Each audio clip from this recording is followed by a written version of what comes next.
جو میرے بعد زندہ رہے گا تو وہ بہت اختلافات دیکھے گا. یہاں سے معلوم ہوا کہ حکومت کے جو اختلافات ہیں، حکومت کے تعلق سے پولیٹیکل جو اختلافات ہیں وہ بھی حدیث کا مصداق ہیں، اور ملی جو اختلاف ہیں، دینی اختلافات ہیں، وہ بھی حدیث کا مصداق ہے. کیونکہ اوپر سمع و طاعت کے بعد یہ ارشاد ہے کہ جو عمرا حکم دیں اسے سننا اور سن کر عمل کرنا. معلوم ہوا کہ سیاسی پولیٹیکل جو اختلافات ہیں وہ بھی اسی میں، اور جو دینی اختلافات ہیں وہ بھی اسی میں. حضرت شاہ ولی اللہ صاحب علیہ الرحمہ بڑے آدمی ہیں. ہم لوگ ہندوستان، پاکستان، بنگلہ دیش کے سب لوگ ان کو خوب جانتے ہیں، اور جو نہیں جانتا وہ باولا ہے. اگر شاہ صاحب کو بھی نہیں جانتا تو کیا ہندوستانی ہے پھر؟ عرب کا بچہ انہیں جانتا ہے اور ہندوستان کا آدمی نہ جانے تو باولا ہی تو ہوگا. حجت اللہ ان کی مشہور کتاب ہے. اس کتاب کے بالکل آخر میں فتن کا بیان ہے، فتنے. تو حضرت شاہ صاحب نے تمام حدیثوں کا خلاصہ نچوڑ 6 فتنے بیان کیے ہیں. امت 6 فتنوں سے بہت زیادہ دوچار ہوگی. اور شاہ صاحب نے یہ بھی بیان کیا کہ اس امت پر فتنے زیادہ آئیں گے. گزشتہ امتوں پر فتنے کم آتے تھے، اس امت پر فتنے زیادہ آئیں گے. کیوں؟ اللہ تعالی کی سنت پچھلی امتوں کے ساتھ اور اس امت کے ساتھ الگ الگ ہے. پچھلی امتوں کے ساتھ اللہ کی سنت یہ تھی کہ ایک نبی تشریف لاتے تھے، ان پر جو کتاب نازل ہوتی تھی وہ لوگ ان کے بعد ان کا انتقال ہو جاتا تھا، اور ان پر جو کتاب نازل ہوئی تھی اسے لوگ آہستہ آہستہ بگاڑ دیتے تھے. ماڈل بھی بگاڑ دیتے تھے اور کتاب دعوت بھی بگاڑ دیتے تھے. اس کو سمجھو. ہمیں کوئی بہت بڑا محل بنانا ہو، کوئی کوٹھی بنانی ہو، کوئی قلعہ بنانا ہو، کوئی بڑا مینشن بنانا ہو، کاسل بنانا ہو، تو آرکیٹیکٹ سے نقشہ بنواتے ہیں. پھر اس نقشے کے مطابق ماڈل تیار کرتے ہیں، مٹی کا ماڈل تیار کر کے میز پر رکھتے ہیں. پھر فنکشن کرتے ہیں اور بڑے آدمی کو بلاتے ہیں، وزیر اعلیٰ کو، وزیر اعظم کو بلاتے ہیں، اور پھر سنگ بنیاد رکھواتے ہیں. پھر اس کے بعد انجینئر آتے ہیں اور وہ ٹیبل پر جو ماڈل رکھا ہے بالکل اس سے ماڈل جیسا محل بنا کے، مکان بنا کے تیار کر دیتے ہیں. یہ ماڈل، اگر یہ ماڈل خراب ہو جائے تو انجینئر کیا بنائے گا؟ تو ہر نبی کی ایک کتاب دعوت ہے. یہی آسمانی کتابیں ہیں جن کتابوں کے مطابق انبیاء لوگوں کو اللہ کا راستہ دکھاتے ہیں. پھر وہ ایک امت تیار کرتے ہیں، یہ ان کی کتاب دعوت کا ماڈل ہے. پھر جب وہ نبی دنیا سے تشریف لے جاتے ہیں تو پیچھے آہستہ آہستہ کتاب دعوت میں بھی تحریف ہو جاتی ہے اور ماڈل میں بھی گڑبڑ ہو جاتی ہے. ماڈل بھی خراب، کتاب دعوت بھی خراب. پھر اللہ تعالیٰ نیا نبی مبعوث کرتے ہیں. یہ پچھلی امتوں کے ساتھ طریقہ رہا اللہ کا. کلما ہلاک نبی خلفہ آخر. جب کسی پیغمبر کا یہ انتقال ہوتا تھا تو اس کے بعد دوسرے پیغمبر مبعوث ہوتے تھے. کب؟ فوراً نہیں. پہلے نبی کی کتاب دعوت بھی بگڑ گئی جو انہوں نے امت تیار کی تھی، ماڈل تیار کیا تھا اپنی کتاب دعوت کے اکارڈنگ، جو ماڈل تیار کیا تھا وہ ماڈل بھی خراب ہو گیا. تو پھر اللہ تعالیٰ دوسرا نبی بھیجتے ہیں اور دوسرا رسول آ کر دوسری محنت شروع کرتا ہے. اس امت کا معاملہ الگ ہے.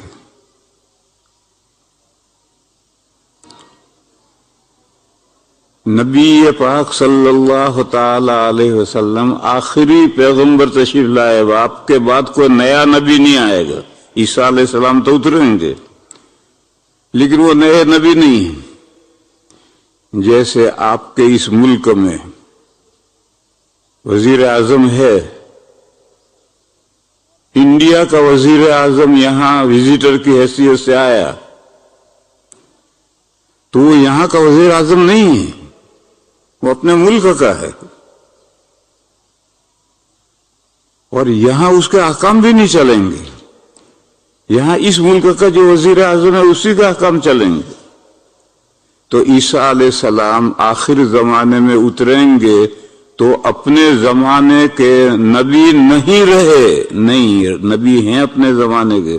جیسے انڈیا کا وزیر اعظم یہاں آ گیا تو اپنے ملک کا وزیر اعظم ہے، مگر جب یہاں آیا ہے تو یہاں اس کے احکام نہیں چلیں گے. تو عیسیٰ علیہ السلام جب اتریں گے تو حضرت عیسیٰ علیہ السلام کی نبوت ختم نہیں ہوگی، وہ اپنے زمانے کے نبی ہوں گے. البتہ جس زمانے میں، جس پیریڈ میں وہ اتریں گے، نبی پاک صلی اللہ علیہ وسلم کے زمانے میں اتریں گے، اس وقت ان کے احکام نہیں چلیں گے. اس وقت ان کو اس ملک کے قانون پر چلنا پڑے گا. ہمارے یہاں گاڑی چلاتے ہیں دائیں ہاتھ، آپ کے یہاں ڈرائیور بیٹھتا ہے بائیں ہاتھ. تو انڈیا کا گورنمنٹ آئے گا، اس کو گاڑی یہاں کے لاء کے مطابق چلانی پڑے گی. اس کے خلاف اگر کرے گا تو ٹکٹ ملے گا. اور ہمارے یہاں ریڈ میں سے بھی گزر جاتے ہیں، کوئی پوچھتا نہیں. یہاں اگر ریڈ میں سے وہ گزر گیا تو کیمرے میں آ جائے گا، فوراً ٹکٹ کرائے گا. بہرحال وہاں کا وزیر اعظم ہے، اس کو یہاں کے قوانین کا فالو کرنا ہوگا. تو عیسیٰ علیہ السلام جب دنیا میں اتریں گے تو وہ نبی پاک صلی اللہ علیہ وسلم کی شریعت کا فالو کریں گے.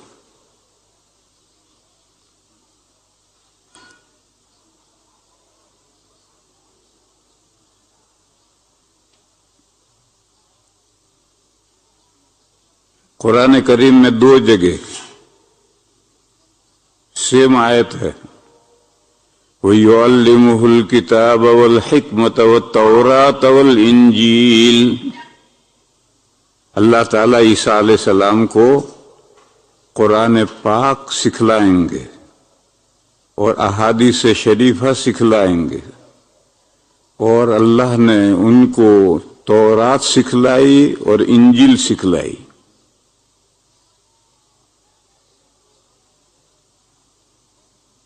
تورات اس لیے سکھلائی کہ انجیل تورات کا سپلیمنٹری تھا، ضمیمہ تھا. تو اصل متن جانتا ہے تو ہی تو اس کی شرح سمجھے گا. اور قرآن اور حدیث سکھلائیں گے. قیامت کے قریب جب اتریں گے تو ان کو قرآن بھی اللہ سکھلائیں گے، حکمت حدیث بھی سکھلائیں گے. 2 جگہ پر یہ آیت آئی، سیم یہی آیت آئی. اور یہ قاعدہ تو شاید آپ حضرات کو معلوم ہوگا کہ قرآن کریم میں ایمفسائز کے لیے، زور دینے کے لیے، تاکید کرنے کے لیے جس چیز کا وقوع بعد میں ہے اسے مقدم کرتے ہیں. قرآن کریم کا یہ طریقہ ہے. عیسیٰ علیہ السلام کے تعلق سے فرمایا وَإِذْ قَالَ اللَّهُ يَا عِيسَى ابْنَ مَرْيَمَ وَإِذْ قَالَ اللَّهُ يَا عِيسَى إِنِّي مُتَوَفِّيكَ وَرَافِعُكَ إِلَيَّ وَمُطَهِّرُكَ مِنَ الَّذِينَ كَفَرُوا. یاد کرو جب اللہ تعالیٰ نے عیسیٰ علیہ السلام سے فرمایا کہ اے عیسیٰ میں تمہیں موت دینے والا ہوں، انی متوفی کا، یعنی اپنے وقت پر، اور فی الحال میں آپ کو اپنی طرف اٹھانے والا ہوں، وہ مطہرک من الذین کفروا، اور آپ کو پاک کرنے والا ہوں ان لوگوں سے جو آپ کو رسول نہیں مانتے، آپ کا انکار کرتے ہیں۔ یہود، جوئش، انہوں نے گھر کا گھیرا ڈال لیا تھا عیسیٰ علیہ السلام کو گرفتار کر کے قتل کرنے کے لیے۔ اس وقت یہ وحی آئی کہ میں آپ کو موت دینے والا ہوں آئندہ، اور فی الحال آپ کو اپنی طرف اٹھانے والا ہوں، اور یہ جو باہر کفار آپ کے منکرین، آپ کو نبی نہ ماننے والے گھر کا گھیرا ڈالے ہوئے ہیں، ان سے پاک کرنے والا ہوں، یہ آپ کو ہاتھ نہیں لگا سکیں۔ یہاں موت دینے والا ہوں، اس کا وقوع بعد میں ہوگا، اور اٹھانے والا ہوں اپنی طرف، اس کا وقوع پہلے ہے، مگر پہلے متوفیقہ کو بیان کیا، رافعہ کو بعد میں بیان کیا، تاکہ کسی کو اس سے غلط فہمی نہ ہو جائے کہ عیسیٰ علیہ السلام ما فوق الفطرت ہستی تھے، مرے نہیں، آسمان پر اٹھا لیے گئے، معلوم ہوا اللہ کے بیٹے تھے۔ یہ جو واقعہ پیش آیا تھا، عیسیٰ علیہ السلام کو آسمان پر اٹھا لیا تھا اللہ تعالیٰ نے، اسی سے عیسائیوں کو غلط فہمی ہوئی، اور انہوں نے کہا وہ انسان نہیں تھے، وہ اللہ کا بیٹا تھا، باپ نے بیٹے کو بلا لیا اپنے پر۔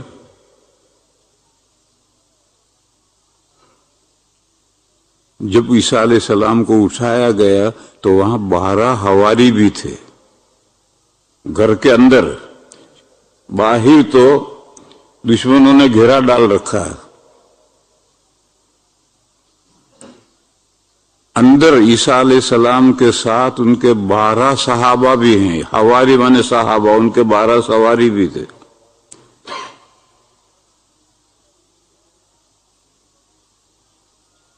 پھر حضرت غسل کرنے نہانے گئے، گرمی ہوگی تو نہا کر آئے، تولیہ استعمال نہیں کیا، بالوں سے پانی ٹپک رہا تھا،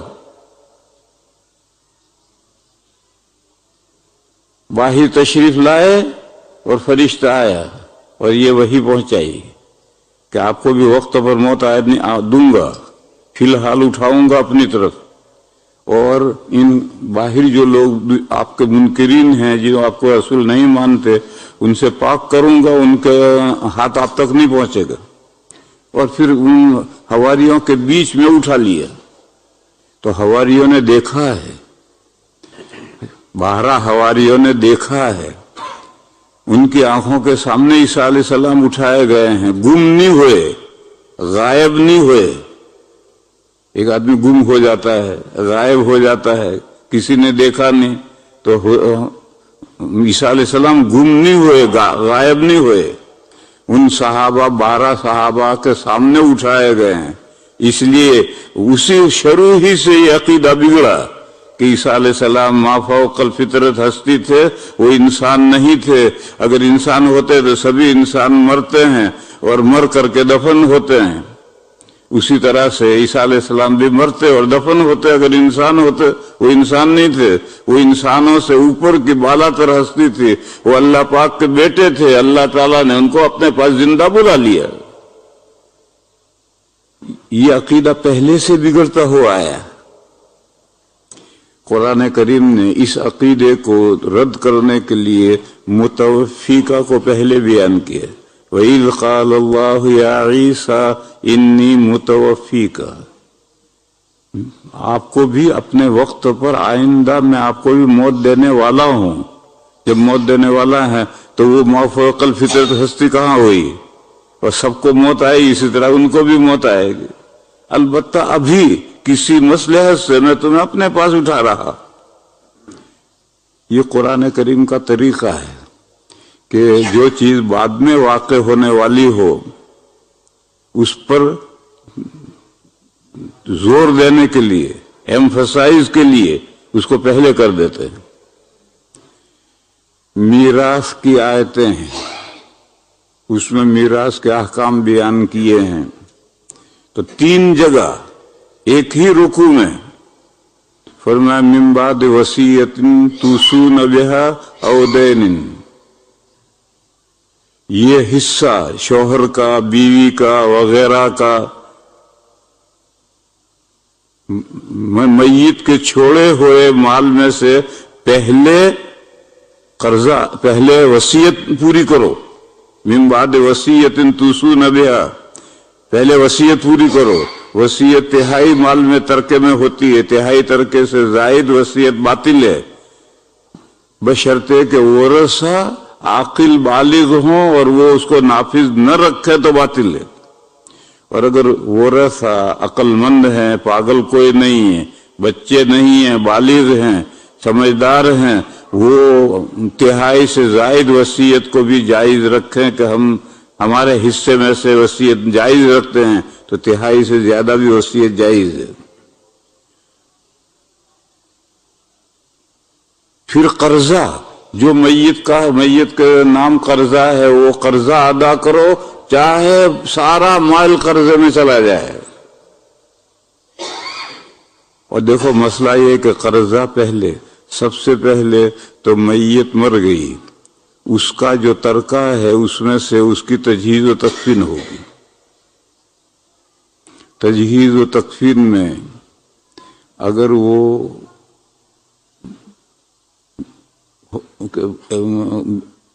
ڈاکٹری علاج، حکیم ڈاکٹر کا علاج کراتے ہوئے مرا ہے اور اس کے بل باقی ہیں تو پہلے ترکے میں سے بل ادا کیے جائیں گے۔ پھر نہلانے کفنانے کے خرچہ اس میں سے نکالا جائے گا، پھر قبرستان کا خرچہ اس میں سے نکالا جائے گا، اس کے پورے ترکے میں سے، کیونکہ یہ آدمی کا اپنا خرچہ ہے، لہذا اس کے سارے ترکے میں سے یہ سارے خرچے نکالے جائیں گے۔ کوئی دوسرا آدمی رضاکارانہ خرچہ کر دے تو اس کی مرضی، اور اگر کوئی کرنے والا نہیں تو میت کے ترکے میں سے، سارے جمی ترکے میں سے خرچہ ادا ہوگا۔ اور یاد رکھو میرے بھائیو، اگر عورت کا انتقال ہوا ہے تو یہ سارے خرچے شوہر کو کرنے ہیں، کیونکہ یہ اپنے خرچے ہیں، اور بیوی کا خرچہ شوہر کے ذمہ ہے، تو شوہر کے ترکے میں سے یہ خرچے نہیں ہوں گے، بیوی کے ترکے میں سے یہ خرچے نہیں ہوں گے، شوہر کو اپنے جیب سے یہ خرچے کرنے ہیں۔ ہاسپٹل کے جو بل آئے ہیں وہ بل تو شوہر کے ذمہ نہیں ہیں، وہ تو اور انسان کے اپنے ذمہ ہے یا گورنمنٹ کے ذمہ ہے۔ زندگی میں بھی عورت کا علاج کرانا شوہر کے ذمہ نہیں ہے، عورت کا علاج یا تو عورت کے مال میں سے ہوگا یا گورنمنٹ کروائے گی، یہ شریعت کا مسئلہ ہے۔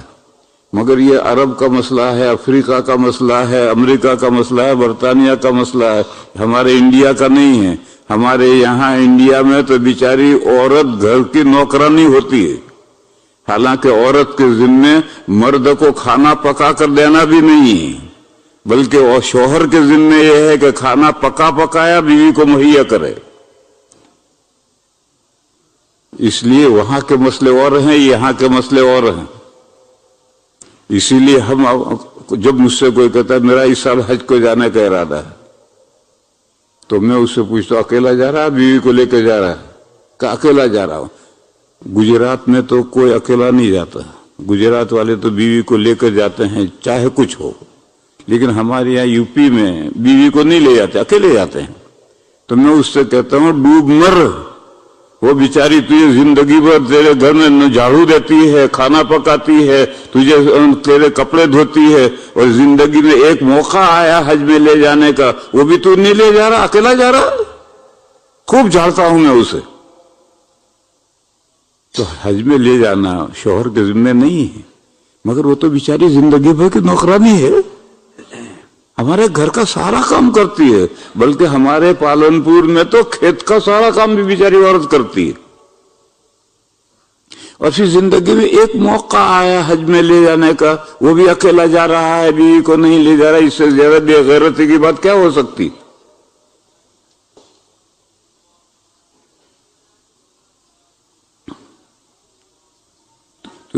تو میں نے کہا کہ جو دواؤں کا علاج کا ہے وہ تو یا تو گورنمنٹ دے جیسے آپ کے یہاں دیتی ہے، اور گورنمنٹ نہ دے، ہمارے یہاں گورنمنٹ نہیں دیتی تو پھر اس کے بیوی کے ترکے میں سے ہوگا، لیکن اس کے بعد مر گئی، اب مر گئی اس کے بعد میں قبر کا خرچہ، کفن کا خرچہ، نہلانے کا خرچہ، اٹھانے کا خرچہ، یہ سارے خرچے عورت کے ترکے میں سے نہیں لی جائیں گے، شوہر دے گا، کیونکہ یہ بیوی کا نفقہ شوہر پر واجب ہے، یہ نفقے میں آتا ہے، یہ خرچے میں آتا ہے، لہذا اس کے نفقے میں واجب ہے اس کے ذمہ۔ بہرحال ان آیتوں میں 3 جگہ وصیت کو پہلے کیا ہے، قرضے کو بعد میں کیا، حالانکہ قرضہ پہلے ادا ہوتا ہے، وصیت بعد میں ہوتی ہے، وہ ایمفسائز کے لیے ہے، تاکید کرنے کے لیے ہے، زور دینے کے لیے ہے، کیونکہ قرضہ میت کے نام قرضہ جو مانگتا تھا وہ تو میت کے مرنے کے بعد 3 دن صبر کر لے تو غنیمت سمجھو، دوسرے دن آ کے کھڑا ہو جائے گا میرے اتنا قرضہ ہے لاؤ۔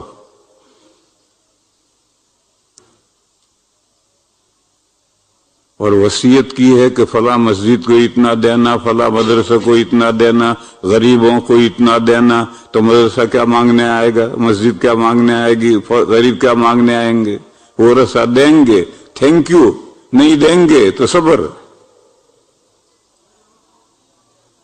تو اس لیے وصیت کو مقدم کیا کہ وصیت کو معمولی مت سمجھو، یہ تو دین سے قرضے سے بھی مقدم ہے۔ تو میں قرآن کریم کا قاعدہ سمجھا رہا تھا کہ وہ کسی چیز پر جب زور دینا چاہتا ہے تو اس کو وجود کے اعتبار سے اگرچہ مؤخر ہوتا ہے اسے مقدم کرتا ہے۔ تو حضرت عیسیٰ علیہ السلام کو جو اٹھایا گیا تھا تو اس کو مقدم نہیں کیا، بلکہ موت آئے گی، قیامت کے قریب میں موت آئے گی، اس کو مقدم کیا اور اٹھانے کو بعد میں بیان کیا ہے۔ یہ قرآن کریم کا طریقہ ہے۔ قادیانی اسی سے استدلال کرتے ہیں کہ عیسیٰ علیہ السلام مر گئے، جیسے تمام انبیاء مر گئے، وفات ہو گئی تمام انبیاء کی، ہمارے آقا ان کی بھی وفات ہو گئی۔ قرآن میں 2 جگہ آیت ہے افَإِن مَاتَ أَوْ قُتِلَ إِنَّكَ مَيِّتٌ وَإِنَّهُمْ مَيِّتٌ، تو حضور کی بھی وفات ہو گئی، ایسے ہر نبی کی وفات ہو گئی، تو وہ کہتے ہیں عیسیٰ علیہ السلام کی وفات ہو گئی، انی متوفیکا، میں تمہیں وصول کرنے والا ہوں، موت دینے والا ہوں۔ اور فرمایا وَرَافِعُكَ إِلَيَّ، پھر تم کو اپنی طرف اٹھانے والا ہوں، یعنی تمہاری موت دے کر روح نکال کر روح کو اپنے پاس اٹھانے والا ہوں۔ یہ کمبخت قادیانی یہ مطلب بیان کرتے ہیں، اس جو قرآن کریم کا طریقہ سمجھتے نہیں ہیں کہ قرآن کریم کا طریقہ کیا ہوتا ہے۔ اور ایک بات بہت باریک ہے، آپ حضرات نہیں سمجھیں گے لیکن زبردستی سمجھاؤں گا، وہ یہ ہے کہ عربی زبان میں فعل 3 ہیں، ماضی، مضارع اور امر۔ ماضی پاسٹ ٹینس، جو زمانہ گزر گیا، آپ جس وقت اس وقت جس زمانے میں اس سے پہلے جو زمانہ گزرا وہ ماضی، اور دوسرا ہے آرڈر، امر، پانی لا، تو پانی لا گزرے ہوئے زمانے میں تھوڑی آرڈر دے گا، آئندہ زمانے میں تھوڑی آرڈر دے گا، ابھی اٹھ یہاں سے جا کے پانی لا۔ تو ماضی میں ماضی زمانہ ہوتا ہے، امر میں آئندہ زمانہ حال کا زمانہ ہوتا ہے، اور مضارع میں دونوں زمانے ہوتے ہیں، مضارع بھی اور حال بھی، حال بھی اور مستقبل بھی، مضارع نہیں، مضارع میں دونوں زمانے ہوتے ہیں، حال بھی مستقبل بھی۔ ہم بچوں کو یاد کراتے ہیں یفعل کرتا ہے یا کرے گا، یا لاتے ہیں بیچ میں، یعنی کرتا ہے فی الحال یا کرے گا آئندہ.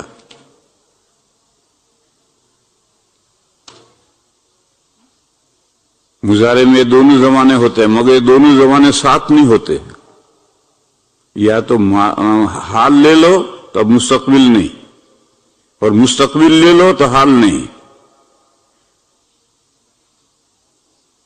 پھر دوسرا قاعدہ یہ ہے کہ اسم فاعل مضارع سے بنتا ہے. بس جب مضارع میں دونوں زمانے ہیں تو اسم فاعل میں بھی دونوں زمانے ہوں گے. اب یہ پوری صورت سمجھاؤں میں، سمجھو. دور ہے اسلام سے ہجرت سے مقدم. مدینہ مکے میں خال خال مسلمان رہ گئے ہیں، باقی سب مسلمان ہجرت کر کے حبشہ چلے گئے ہیں. خال خال چند گنتی کے چند مسلمان رہ گئے ہیں. اس وقت تصور کرو کہ مکہ کے مشرکین کی طرف سے مسلمانوں کو کتنا ستایا جاتا ہوگا. ایک جتھا ہو، جتھا رہا ہی نہیں، سب حبشہ چلے گئے. 15-20 آدمی مکہ میں ہیں، جو چاہے جس طرح چاہے ستا لو. اس زمانے کا قصہ ہے. مشرکین مکہ ایک میمورنڈم لے کر کے حضور کے پاس آئے. میمورنڈم کیا تھا؟ انہوں نے اسکیم پیش کی کہ روز روز کا جھگڑا ٹھیک نہیں، کمپرومائز کرو. آپ ہماری مندروں میں آئیں، ہمارے مورتیوں کی عبادت کریں، ہم آپ کی مسجد میں آئیں گے، آپ کے اللہ کی عبادت کریں گے. رام بھی رہے راضی، رحمان بھی رہے راضی، جھگڑا ختم کرو. یہ اسکیم لے کر آئے، یہ میمورنڈم لے کر آئے.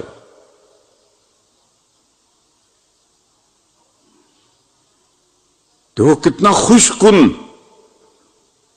آج کل ایک آئیڈیا ہے کہ دنیا میں جتنے دھرم ہیں سب اوکے، یہ بھی اوکے، یہ بھی اوکے، یہ بھی اوکے. اسی طرح سے بات بڑے علماء کہتے ہیں کہ مسلمانوں میں جو فرقے ہیں وہ بھی سب اوکے اوکے. غیر مقلدین بھی ٹھیک ہے، مودودی بھی ٹھیک ہے، شیعہ بھی ٹھیک ہے، پجامہ بھی ٹھیک ہے، سب ٹھیک ہے. یہ رونگ آئیڈیا ہے کہ سارے دھرم اللہ تک پہنچنے کی محنت اور کوشش ہے. کوئی راستہ لانگ ہے، کوئی شارٹ ہے، کوئی سیدھا ہے، کوئی ٹیڑھا میڑا ہے. باقی دیر سویر سب اللہ تک پہنچیں گے. جب اللہ تک پہنچنے کی محنتیں کر رہے ہیں تو اللہ تک کیوں نہیں پہنچیں گے؟ یہ ایک بہت خوش کن نظریہ ہے، یہ رونگ نظریہ ہے. دیکھنے میں بڑا شاندار بات ہے، بھئی بات تو بہت اچھی ہے، بہت اچھی نہیں، بہت رونگ ہے. کیوں رونگ ہے؟ ڈائریکشن اگر 2 آدمیوں کا یا 3 آدمیوں کا ایک ہو اور راستے مختلف ہوں تو وہ دیر سویر اس ڈائریکشن پر دونوں تینوں پہنچیں گے. لیکن 2-3 آدمیوں کے ڈائریکشن ہی مختلف ہے. ایک مکہ جا رہا ہے، ایک چائنا جا رہا ہے. تو یہ مکہ جانے والا تو کسی نہ کسی دن مکہ پہنچے گا، اور یہ چائنا جانے والا تو جتنا چلے گا اتنا مکہ سے دور ہوگا. وہ تو کبھی بھی مکہ نہیں پہنچ سکتا. اس کا ڈائریکشن مکہ ہے، اس کا ڈائریکشن چائنا ہے. تو اسی طریقے پر آپ اسے 2 آدمی یہاں ہیں، ارے بھائی کہاں جانا ہے؟ ایک کا منہ ادھر ہے، وہ اس کونے میں جا رہا ہے، ایک کا منہ ادھر ہے، اس کونے میں جا رہا ہے. تو اس معین کونے پر دونوں کیسے پہنچیں گے؟ یہ تو جتنا ادھر چلے گا اتنا اس کونے سے دور ہوتا چلا جائے گا. تو یہ بڑا اچھا نظریہ سمجھا جاتا ہے، یہ غلط نظریہ ہے. ڈائریکشن قبلہ اگر ایک ہے، قبلہ توجہ اگر ایک ہے تو دیر سویر ہر ایک اس قبلے تک پہنچے گا. اور اگر ڈائریکشن ہی الگ ہے، قبلہ توجہ الگ ہے، تو دونوں ایک ڈائریکشن پر کیسے پہنچیں گے؟ ایک بندہ صرف اللہ کی عبادت کرتا ہے، دوسرا بندہ 2 خدا مانتا ہے، یزدا و رحمن. تیسرا خدا 3 خدا مانتا ہے، فادر، سن اور ہولی اسپرٹ. اور ہمارے ہندوستان کے ہندو ہر پتھر کو خدا مانتے ہیں، کروڑوں خدا مانتے ہیں۔ اب یہ تینوں جتنی محنتیں کر رہے ہیں اللہ تک پہنچنے کی، تو جو ایک اللہ کو مانتا ہے وہی تو ایک اللہ تک پہنچے گا۔ جو دو کو مانتا ہے تو دونوں بوگس ہیں، تین مانتا ہے تو تینوں بوگس ہیں، کروڑوں مانتا ہے تو کروڑوں بوگس ہیں، تو ان کی طرف جو جا رہا ہے وہ حقیقی اللہ تک کیسے پہنچے گا؟ تو اسی طریقے پر میرے بھائیوں یہ سمجھو کہ قرآن کریم کا یہ طریقہ ہے کہ وہ جو حقیقی جو مصرف جو ضروری ہوتی اس کو پیچھے لاتے ہیں اور غیر ضروری کو پہلے۔ عیسیٰ علیہ السلام کو بھی موت آنی آئندہ بھی نہیں تو اس کو پہلے لائے، میت کی وصیت پہلے، حالانکہ وصیت بعد میں ہوتی اس کو پہلے لائے۔ تو یہ قرآن کریم کا ایک طریقہ ہے، جو طریقہ نہیں جانتا، قادیانی نہیں جانتے تو وہ اس آیت سے استدلال کرتے ہیں کہ عیسیٰ علیہ السلام مر گئے، چل مر گئے، قبر کہاں ہے؟ کہا کشمیر میں قبر ہے، کشمیر میں ایک قبر ہے، میں گیا ہوں اس قبر پر، سری نگر میں ہے، اس پر کتبہ لگا ہوا ہے، وہاں عیسیٰ لفظ ہے، عیسیٰ پھر اس کے باپ کا نام ہے۔ عیسیٰ نام کے تو بہت آدمی ہوتے ہیں دنیا میں، کوئی کم تھوڑے ہی ہے، تو وہاں کتبہ لگا ہوا ہے عیسیٰ بیٹا پھلا، وہ کہتا ہے کہ وہ عیسیٰ علیہ السلام ہے۔ اچھا کہ یہ تو باپ کوئی اور ہے، تو قادیانی کہتا ہے یہ باپ کوئی اور ہے، تو عیسیٰ علیہ السلام کے باپ کا نام بتا تو کہاں سے بتا؟ عیسیٰ علیہ السلام کے باپ ہی نہیں ہے۔ بہرحال وہ سری نگر میں قبر ہے، اس کو کہتا ہے کہ وہ عیسیٰ علیہ السلام کی قبر ہے۔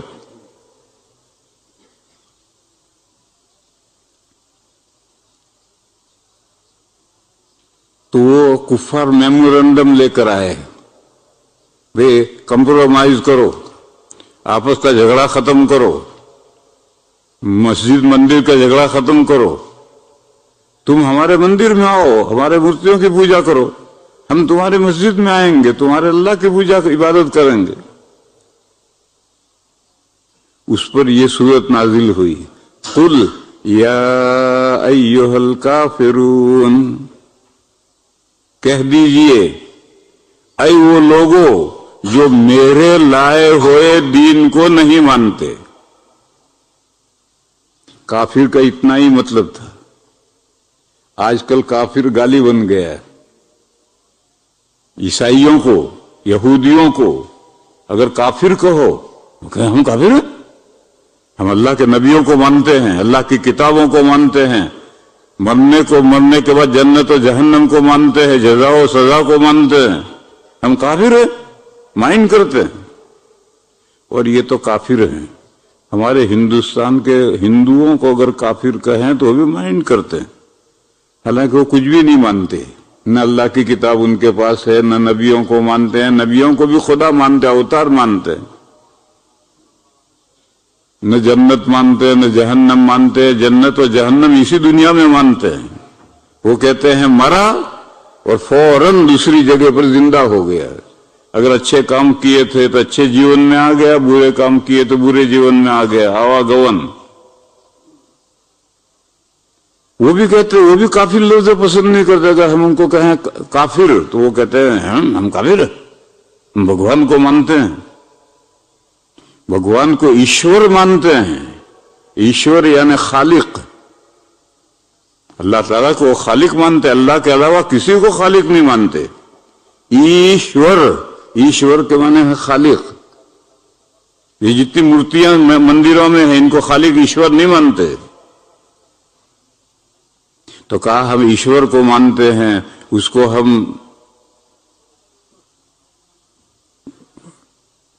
بھگوان مانتے ہیں۔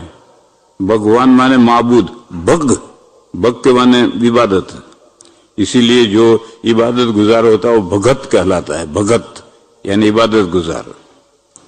تو بھگ کے معنی عبادت. بھگوان، وان لگتا ہے جیسے پہلوان، ایسا وان لگتا ہے.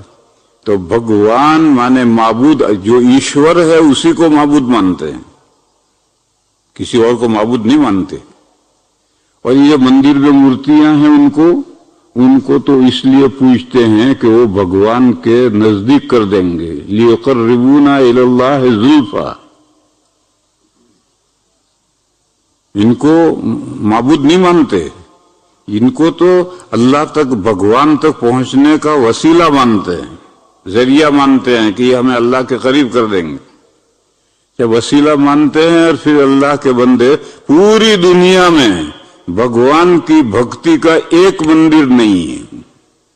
سارے مندر ایرے غیرے نتھو خیرے رام لکشمن گنپتی انہی کے سب مندر ہیں، تو پوجا انہی کی ہو رہی ہے. اور جو بھگوان ہے، جو معبود ہے، اس کی تو پوری دنیا میں ایک مندر بھی نہیں ہے. بس اب جب سب کا ڈائریکشن الگ ہے تو اب سب حقیقی اللہ تک کیسے پہنچیں گے؟ تو اس لیے میں نے کہا کہ وہ نظریہ بڑا خوش کن ہے، اور یہ مکہ کے مشرکین یہی نظریہ لے کر آئے تھے. تو قرآن نے ان کے میمورنڈم کو رد کیا، ریجیکٹ کیا کہ تمہارا یہ میمورنڈم نو ایکسپٹ. اور بات شروع کی، قل یا ایھا الکافرون، آپ ان سے کہیے کہ اے وہ لوگو جو میرا لایا ہوا دین نہیں مانتے. کافر کا اتنا ہی مطلب تھا، مگر اب گالی بن گیا. تو اب گالی بن گیا تو مت استعمال کرو. کسی کو گالی دینا کوئی اچھا تھوڑا ہی ہے، دوسرا لفظ بدل دو. چنانچہ ہم ہندوؤں کے لیے کافر، کفار نہیں استعمال کرتے، غیر مسلم، اور انگریزی میں کہتے ہیں نن مسلم. تو یہود و نصارہ کے لیے نن مسلم، اور ہم غیر مسلم استعمال کرتے ہیں. اس کو برا نہیں مانتے. وہ کہتے ہیں ہاں ہم نن مسلم ہیں، ہم مسلمان نہیں ہیں، ہم غیر مسلم ہیں، مسلمان نہیں ہیں. تو جو لفظ ان کو برا نہ لگے وہ استعمال کرو. زمانہ بدلنے کے ساتھ الفاظ بدلتے ہیں، وہ خراب ہوتے ہیں. پاخانہ اتنا برا لفظ ہے کہ مسجد میں بولنے کو جی نہیں چاہتا، لیکن یہ شاندار لفظ ہے. یہ اصل لفظ ہے پائین خانہ، گھر کا پچھلا حصہ. پہلے جب پرانے زمانے میں گھر کا آگے کا حصہ، گھر سے نکلنے کا، گھر کا چہرہ ہے، پھر گھر ہے، اور پیچھے باڑہ ہے، باڑہ میں بیت الخلا ہے. تو پوچھیں گے فلاں کجا رفت، فلاں آدمی کہاں گیا، کہ در پائن خانہ رفت، گھر کے پچھلے حصے میں گیا ہے. اب دیکھو کتنا شاندار لفظ ہے. پیشاب بہت شاندار لفظ ہے. یہ اصل ہے پیش آب، آگے پانی، کہ فلاں کہاں گیا، کہ برائے پیشاب رفت، آگے پانی کرنے گیا. لیکن استعمال ہوتے ہوتے کہ اصل یہ ہے اور یوں ہے اور یوں ہے، سب ذہن سے نکل گیا. تو اب مسجد میں یا مہذب مجلس میں پاخانہ پیشاب بولتے ہوئے شرم آتی. اور ایسا جب ہو جاتا ہے تو پھر لفظ بدل دیتے ہیں. عربی میں اس وقت 13واں لفظ استعمال ہو رہا ہے، دورۃ و میہ. 12 لفظ استعمال ہو کر کے متروک ہو گئے، 13واں لفظ استعمال ہوتا ہے دورۃ و میہ. اور وہ بھی جب خراب ہو جائے گا تو پھر عرب 14واں لفظ استعمال کریں گے. ہم بھی مہذب مجلس میں پاخانہ نہیں استعمال کرتے، بلکہ استنجے گیا ہے، ضرورت سے گیا ہے. یہ ضرورت بھی بہت اچھی، جائے ضرورت، جائے ضرورت گیا ہے، ضرورت کی جگہ گیا ہے. وہی بگڑ کر جاجرو ہو گیا ہے. جاجرو جائے ضرورت ہے.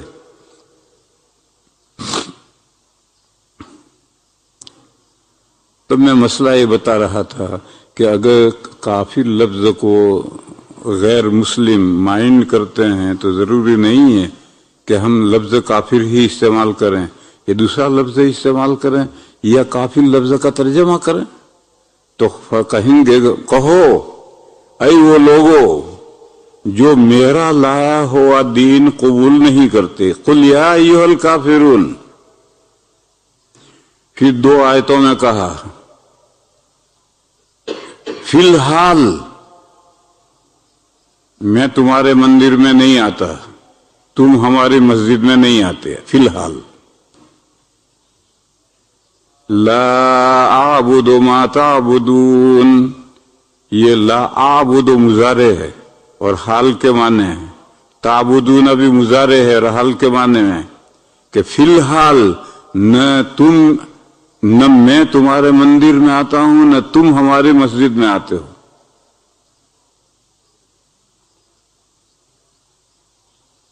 قل یا ایھا الکافرون لا اعبد ما تعبدون ولا انتم عابدون ما اعبد. اور سنو، اس کا الٹا بھی نہیں ہوگا. تم ہماری مسجدوں میں فی الحال نہیں آتے اور ہم تمہاری مسجدوں میں نہیں آتے. Double traffic. نہ ہم تمہاری مسجدوں میں آتے ہیں نہ تم ہماری مسجدوں میں آتے ہو. نہ تم ہماری مسجدوں میں آتے ہو نہ ہم تمہاری مسجدوں میں آتے ہیں. فیوچر میں کیا ہوگا؟ پریزنٹ ٹینس میں تو یہ ہو رہا ہے فی الحال نہ ہم تمہارے یہاں نہ تم ہمارے یہاں. پھر فیوچر کو سنو، آئندہ بھی قیامت تک نہ ہم تمہاری مسجدوں میں عبادت کے لیے آئیں گے نہ تم ہماری مسجدوں میں آؤ گے. آج 1400 سال گزر کر 15ویں صدی شروع ہو گئی. آج 1500 سال ہو گئے. آج تک دنیا میں کسی جگہ پر مسلمان اپنی مسجدوں کے علاوہ غیروں کے عبادت گاہوں میں عبادت کے لیے نہیں گئے اور غیر ہماری مسجدوں میں عبادت کے لیے نہیں آئے. اگرچہ وہ کہیں کہ ہم آ سکتے ہیں مگر آتے نہیں. یہ ہمارے یوسف بھائی ہیں. ایک مرتبہ یہاں لندن میں یورپ کا جو سب سے بڑا پادری ہے اس سے وقت لے کر کے مجھے ملاقات کے لیے لے گئے. تو ہماری بات چیت ہوئی تھی. تو میں نے اس کو دعوت دی کہ دیکھو ہم تمہارے پاس آئے ہیں، تم ہمارے میں فلاں جگہ پر اسٹامفورڈ ہل میں فلاں مسجد قبا ہے، اس قبا میں ٹھہرا ہوا ہوں، آپ میرے پاس آئیے، میں آپ کے گھر آیا ہوں آپ سے بات کرنے کے لیے، دینی باتیں کرنے کے لیے. یہ میں نے دعوت دی. میں نے اس سے دعوت دی کہ میں آپ کے پاس دینی باتیں کرنے آیا ہوں، پولیٹیکل نہیں، فلسطین کی باتیں کرنے نہیں آیا، دینی باتیں کرنے آیا ہوں. میں مسجد قبا میں ٹھہرا ہوں، آپ میرے پاس تشریف کیوں نہیں لاتے؟ تو اس نے مجھے جواب دیا کہ ہم مسجدوں میں جا سکتے ہیں، چرچوں میں نہیں جا سکتے. یہ اس نے جو یورپ کا سب سے بڑا پادری ہے اس نے کہا ہم مسجدوں میں جا سکتے ہیں، چرچوں میں نہیں جا سکتے. میں نے پوچھا کہ بہت سمجھنے کی بات ہے. میں نے پوچھا وائے آپ مندروں چرچوں میں کیوں نہیں جاتے، مسجدوں میں کیوں جا سکتے؟ اس نے کہا کہ چرچوں میں شرک ہوتا ہے، یعنی وہ عیسیٰ علیہ السلام کو اللہ کا بیٹا مانتے ہیں اور جہاں شرک ہو وہاں ہم نہیں جا سکتے، اور مسجدوں میں شرک نہیں ہے. یہ یورپ کا سب سے بڑا پادری یہیں لندن میں رہتا ہے. اس نے یہ مجھے جواب دیا کہ ہم چرچوں میں اس لیے نہیں جا سکتے کہ وہاں شرک ہوتا ہے، اور مسجدوں میں اس لیے جا سکتے ہیں کہ وہاں شرک نہیں ہوتا. مسجدوں میں بھی شرک ہونے لگا. یہ جو بدعتی ہیں، بریلوی ہیں، وہ ایک نماز پڑھیں گے تو سجدہ یوں کریں گے، پھر دوسرا سجدہ نماز سے فارغ ہو کر ایک سجدہ یوں شمال کی طرف کریں گے اور پھر سجدے میں دعا مانگیں گے. اس کا سجدہ مناجاتیہ نام ہے. یہ شمال کی طرف تو ہمارے یہاں ہندوستان میں کرتے ہیں. ہندوستان میں شمال کی طرف حضرت پیران پیر کی قبر ہے. تو ابھی تو سجدہ کر رہا تھا اللہ کو، ابھی تو سجدہ کر رہا پیران پیر کو سجدہ کر کے. یہ مسجدوں میں بھی شرک ہونے لگا. کلیر میں چلے جاؤ، دیوبند کے قریب میں ہے کلیر. حضرت صابر کلیری رحمت اللہ علیہ کا مزار ہے. اس مزار سے لگا ہوا ان کی قبر ہے، مسجد ہے. تو ابھی تو مزار پر جا کر حضرت صابر کلیری کو سجدہ کر رہا ہے، پھر اذان ہوئی تو مسجد میں جا کے نماز بھی پڑھ رہا ہے۔ تو اب ہماری مسجدوں میں بھی شرک شروع ہو گیا، دیوبندی مسجدوں میں نہیں، دیوبندی مسجدوں میں صرف اللہ کی عبادت کرو، مانگنا ہے جو کچھ اللہ سے مانگو، اللہ کے علاوہ کوئی داتا نہیں۔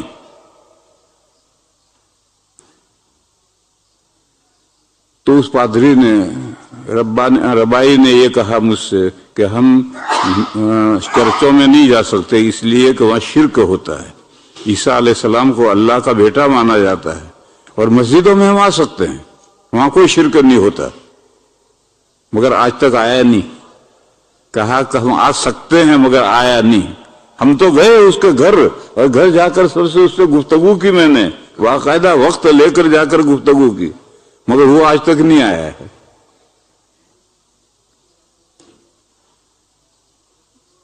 تو قرآن کریم نے پہلے دو جملوں میں پریزنٹ ٹینس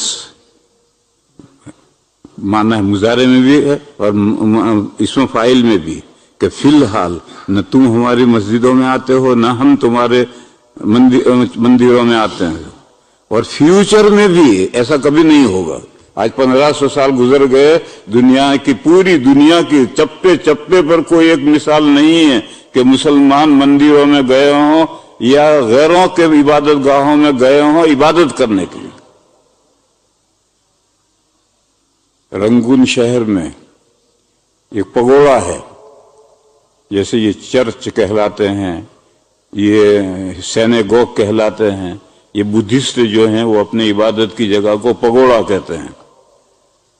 رنگون شہر کے بیچ میں سنہرا گولڈن پگوڑا ہے، اور ساری دنیا کے لوگ دیکھنے آتی ہے۔ میں کئی مرتبہ رنگون گیا ہوں، تو ایک مرتبہ شروع میں لوگوں نے، دوستوں نے کہا کہ آؤ تمہیں یہ گولڈن پگوڑا دکھائیں۔ میں نے کہا میں پگوڑا کو دیکھ کر کیا کروں گا؟ وہاں بدھا کی مورتیاں ہوں گی، میں کیا کروں گا وہاں جا کر؟ مجھے نہیں دیکھنا، میں نہیں گیا۔ تو میں عبادت کرنے نہیں، دیکھنے بھی نہیں گیا۔ پھر وہاں ایک کیو ہے، اس میں سے جھرنا آتا ہے، بہت دور سے، پتہ نہیں کہاں سے آتا ہے۔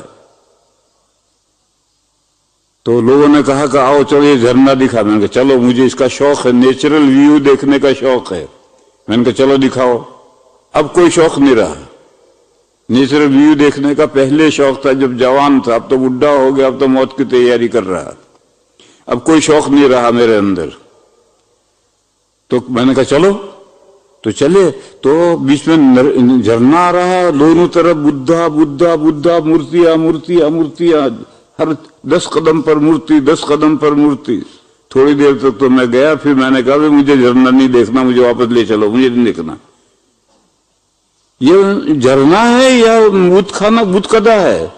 بدھا کی مورتیاں ہیں، یہ بت کدا ہے یا جھرنا ہے؟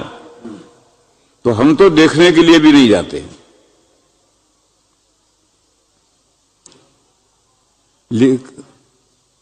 بہرحال قرآن نے دوسری دو آیتوں میں کہا کہ فیوچر میں بھی نہ تم ہماری مسجدوں میں آؤ گے نہ ہم تمہارے مندروں میں آئیں گے، اور نہ اس کا برعکس ہوگا۔ لکم دینکم ولی دین، تمہارے لیے تمہارا دین ہے، میرے لیے میرا دین ہے، تم اپنے دین پر رہو، ہم اپنے دین پر رہیں۔ یعنی نو کمپرومائز اور نو جھگڑا۔ کمپرومائز بھی نہیں کہے، جھگڑا بھی نہیں۔ تو مسجد و مندر ساتھ ساتھ ہیں، جو مندر کا پجاری ہو مندر میں جائے، جو مسجد کا نمازی ہو مسجد میں جائے، جھگڑو کیوں؟ اور ماضی میں ہندوستان میں ایسے مندر اور مسجدیں ساتھ ساتھ رہے ہیں اور اب تک ہیں، اور اب جھگڑے کھڑے ہوئے ہیں اس کے۔ بھائی دونوں عبادت گاہ ہیں، تیری عبادت گاہ یہ ہے تو وہاں جا، میری عبادت گاہ یہ ہے میں یہاں جاتا ہوں۔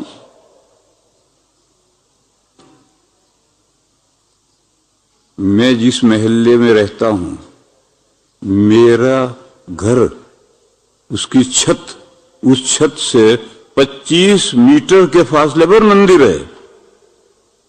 اور صبح کو وہ گھنٹے بجاتے ہیں، ٹیپ ریکارڈ چلاتے ہیں، گانے بجاتے ہیں، بھگوان بھکتیاں بجاتے ہیں. میں پریشان. لیکن بہرحال ان کا حق ہے، وہ اپنی جگہ میں مندر ہے، ہمارا کیا جھگڑا ہے ان سے. پھر اللہ کا ایسا کرنا کہ وہ پورا محلہ ہندوؤں سے خالی ہو گیا. مسلمانوں نے مکان خرید لیے تو وہ ہندو کہیں دوسری جگہ چلے گئے، بڑی بڑی قیمتیں دے کر خرید لیے، دوسری جگہ چلے گئے. اب وہ مسجد ویران، اب کوئی وہاں ہندو ہے ہی نہیں، مسجد ویران ہو گیا. لیکن کوئی ہم نے توڑا نہیں، مسلمانوں نے توڑا نہیں. اگر مسلمان توڑیں گے تو ہندو بڑی مصیبت کھڑی کر دیں گے، مندر توڑ دیا، حالانکہ ہندو کوئی ہے ہی نہیں. تو ایسے پرانے زمانے میں جب پورا گاؤں مسلمان ہو گیا تو اب جو مندر ہے اس کو کیا کریں گے؟ مسجد بنا دیں گے. اسی طرح سے جب پورا گاؤں ہندو ہو گیا، کوئی مسلمان رہا ہی نہیں، تو جو مسجد ہے اس کو کیا کریں گے؟ اس کو مندر بنا دیں گے. ساری دنیا میں ہمیشہ ایسا ہی ہوتا آیا تھا. اور بابری مسجد کا جو جھگڑا ہے وہ تو پولیٹیکل جھگڑا ہے.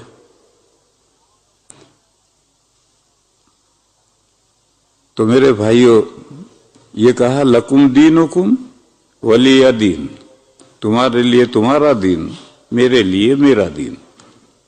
یعنی نو کمپرومائز اور نو جھگڑا. جھگڑا کا لفظ انگریزی مجھے نہیں معلوم. یہ سورت اتری ہے. پھر ایک سوال ہے کہ جو مکہ میں فی الحال جو صورتحال ہے، یہ صورتحال کب تک رہے گی؟ ہمارا ہاتھ کافروں کے ہاتھ کے نیچے کب تک دبا رہے گا؟ تو اگلی صورت آئی ہے، بہت زیادہ دن نہیں ہے، بہت جلد اللہ کی مدد آ رہی ہے اور یہ مکہ فتح ہو جائے گا، اسلامی شہر بن جائے گا. اذا جاء نصر اللہ والفتح وَرَأَيْتَ النَّاسَ يَدْخُلُونَ فِي دِينِ اللَّهِ أَفْوَاجًا. جب مکہ فتح ہو جائے گا تو سارا مکہ مسلمان ہو جائے گا، اور سارا مکہ ہی نہیں، سارا جزیرۃ العرب دھڑا دھڑ اسلام میں آئے گا. تو پھر حضور کو اطلاع دی کہ آپ ہمارے یہاں آنے کی تیاری شروع کریں، آپ کا کام پورا، دنیا میں آپ کا کام پورا. یہاں رکو میرے بھائیو، ایک بات سمجھو، اللہ ہیں، خالق و مالک ہیں. اللہ کے بعد انبیاء کی حیثیت، نبی اللہ کے بعد انبیاء کی حیثیت ہے. کیوں؟ وہ انبیاء اللہ کے میسنجر ہیں.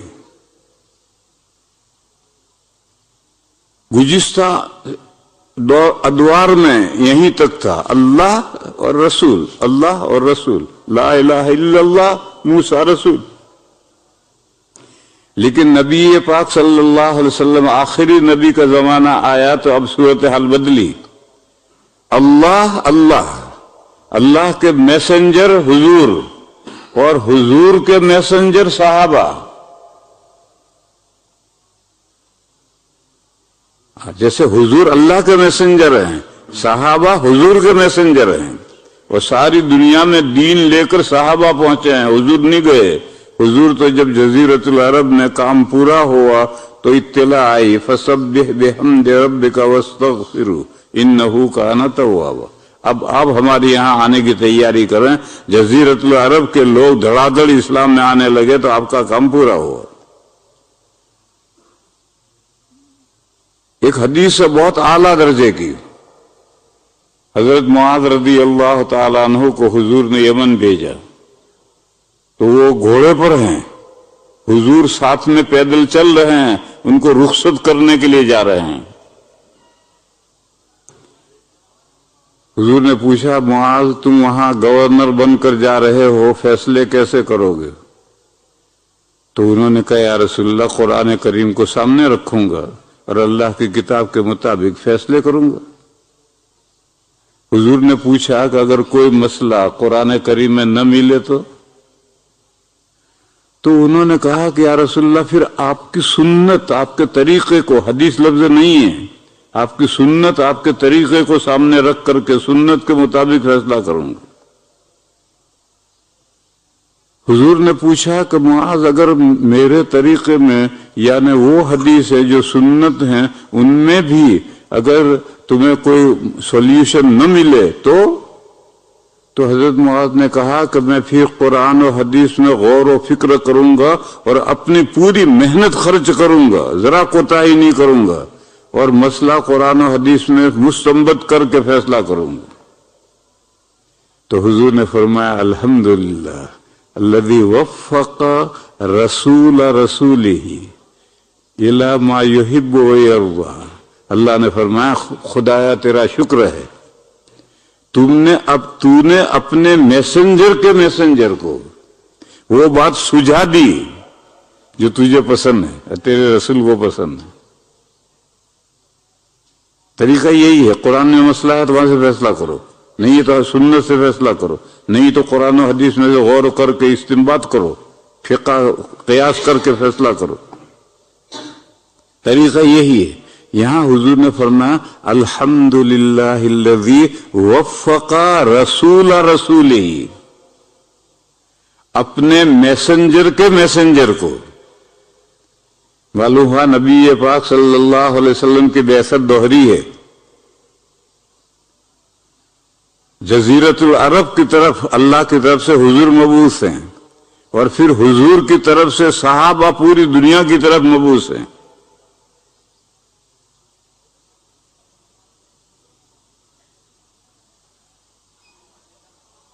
یہ کب ہے؟ جب حضور کی وفات ہو جائے گی، مکہ فتح ہو گیا، جزیرۃ العرب اسلام میں داخل ہو گیا، حضور کی وفات ہو گئی، اب صحابہ اٹھے، کوئی ایسٹ میں جا رہا، کوئی ویسٹ میں جا رہا، کوئی نارتھ میں جا رہا، تو ساری دنیا 50 سال ہوتے ہوتے ساری دنیا میں صحابہ نے دین اسلام پہنچا دیا۔ کیوں؟ وہ میسنجر تھے۔ تو اس لیے قل یا ایھا الکافرون کے بعد اذا جاء نصر اللہ، اور اس نے یہ صورت آ کر کے اس نے اشارہ کیا کہ بہت دنوں تک مسلمانوں کا ہاتھ دبا نہیں رہے گا، بہت جلد مسلمانوں کا ہاتھ اوپر آئے گا، جب مکہ فتح ہو جائے گا، سارا جزیرۃ العرب دھڑا دھڑ اسلام میں آنے لگے گا۔ اور کتنا وقت لگے گا؟ کل 8 سال لگیں گے۔ 8 سال ہوتے کیا ہے، آنکھ جھپکتے 8 سال گزر جاتے ہیں۔ حضور نے ہجرت کی، لڑائیاں شروع ہوئی، اور 8ویں سال مکہ فتح۔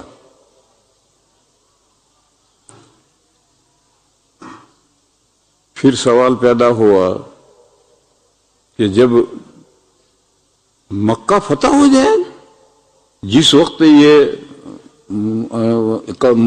میمورنڈم پیش ہو رہا تھا اور قرآن کریم جواب دے رہا تھا، اس وقت تو سوچو چند مسلمان تھے مکہ میں، ان کا ہاتھ بیچارہ دبا ہوا۔